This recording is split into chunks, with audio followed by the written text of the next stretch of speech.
want to show you a video clip from the conversation that John Anderson had recently with former Prime Minister Tony Abbott, which is a brilliant conversation, by the way. You should all check it out, about the problem with the Liberal Party as it stands. The Liberal Party got absolutely demolished in our last election a few weeks ago. And I can't believe it's already been 9 days since the election took place. Man, that is like, seriously, it's gone so quick. And already, seriously, Albanese is getting to work in destroying the country as we know it. Michelle Rowland is now, I think, the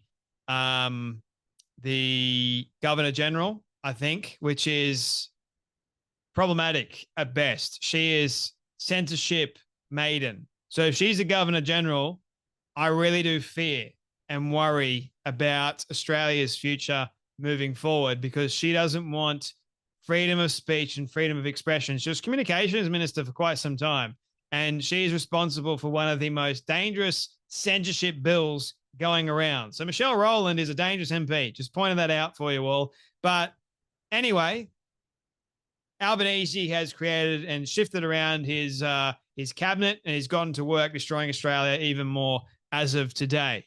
Now, the Liberal Party, the Nationals, decided to reject Matt Canavan, who is probably the best candidate that we've got. They rejected him, which is a stupid decision for the National Party. It's like the Nationals and the Liberals just want to keep destroying themselves from within. We don't have many good men and women of real conviction anymore. Like, we have Senator Najimba Price, who is brilliant, Jacinta Namatjimba Price, who is an Indigenous woman.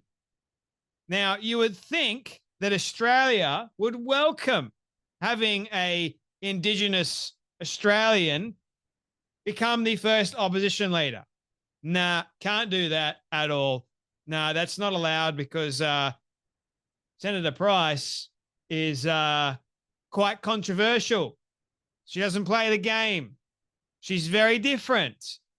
So let me show you the conversation that John Anderson had with Tony Abbott about the problems that we've got with men and women in politics that have no real conviction, and that is exactly why the Liberals lost. Have a watch. One of the things that I must say really distresses me about many of those who have followed us. I mean, I know we had our failings, and some of our listeners will be quick to point them out, Tony. And you and I hope, would be modest enough to say we didn't get everything right.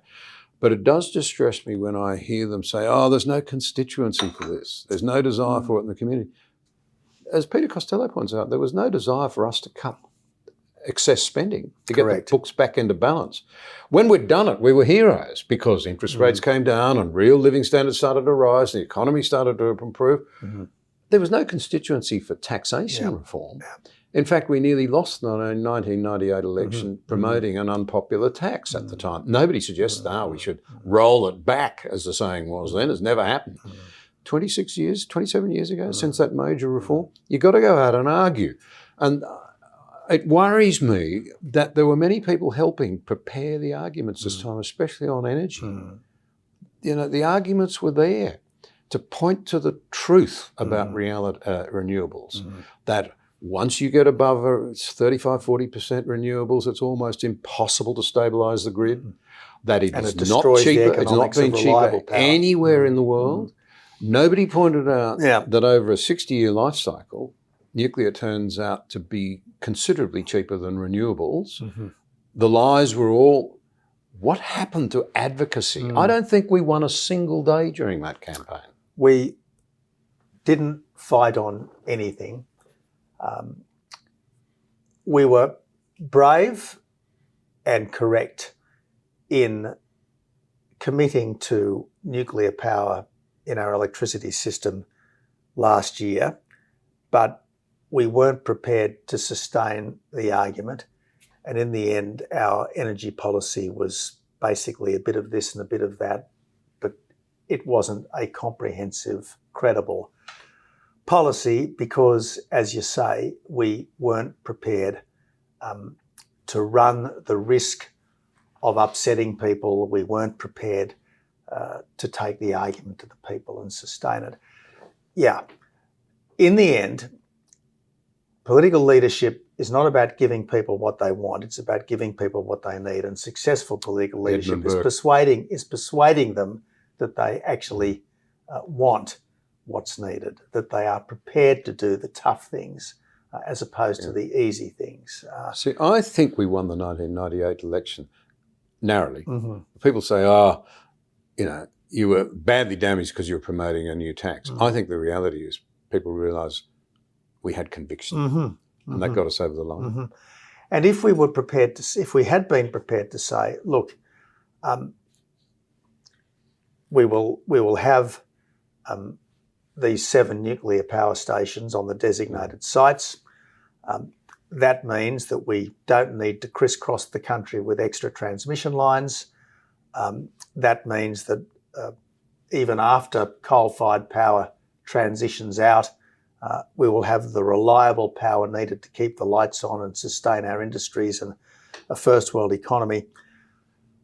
The difficulty was we weren't prepared to talk about what happens in the next 10 years because it would take some considerable time to get nuclear power substantially into the system. Maybe not the decade that was routinely talked about, but 5 years, I think, would certainly have been required, even if we did it at express speed. But in the immediate term, we do have to keep coal-fired power in the system, and we shouldn't apologise for that. We do need to get gas out of the ground vastly more quickly. I mean, the Narrabri gas field up in your neck of the woods, John, that's been mooted for well over a decade, and yet it's every time it looks like it's got permission, something else happens and it doesn't go ahead. Some new avenue of lawfare is raised against it. There should be, if renewables really are the cheapest form of power, they shouldn't be subsidised. So why do we continue these subsidies, which just distort the system and make the economics of reliable power almost impossible? So we consistently ran away from all these hard issues. He said we had conviction. We were facing, it was a narrow victory for sure, but people realised we had conviction. And I was saying it in the last videos that I made about the election with Albanese. Peter Dutton didn't have conviction. Anthony Albanese, for whatever it's worth, he had conviction. He thought what he was doing is right. And the Australian people can always tell whether or not their politicians have some sense of conviction. We're not all idiots. There's a lot of Australians, the vast majority of us know when we can smell a fake. And yes, we know that Anthony Albanese is a big fake and a big liar, but what politician isn't a liar? Now, after John Anderson said his piece, which made a lot of sense, so did Tony Abbott, news came out. This conversation happened a little while ago for John Anderson and Tony Abbott. So this piece of news came out recently, and I would love to hear John Anderson's take on this. But Susan Ley, elected first female Liberal Party leader, narrowly beating and defeating Angus Taylor in a ballot. It's like the Liberals and the Nationals hate themselves and they want to choose the worst possible candidates they've got. Yeah, we can't have Angus Taylor because Senator Jacinta Price would be the deputy leader. We can't have that. That would be bad. So let's go with Susan Ley, who is filled with a number of corrupt things. Yeah, okay, that's not going to be dug up in the next election, is it? It's already been dug up. She resigned over some controversy involving an investment property in the Gold Coast. We'll get to that.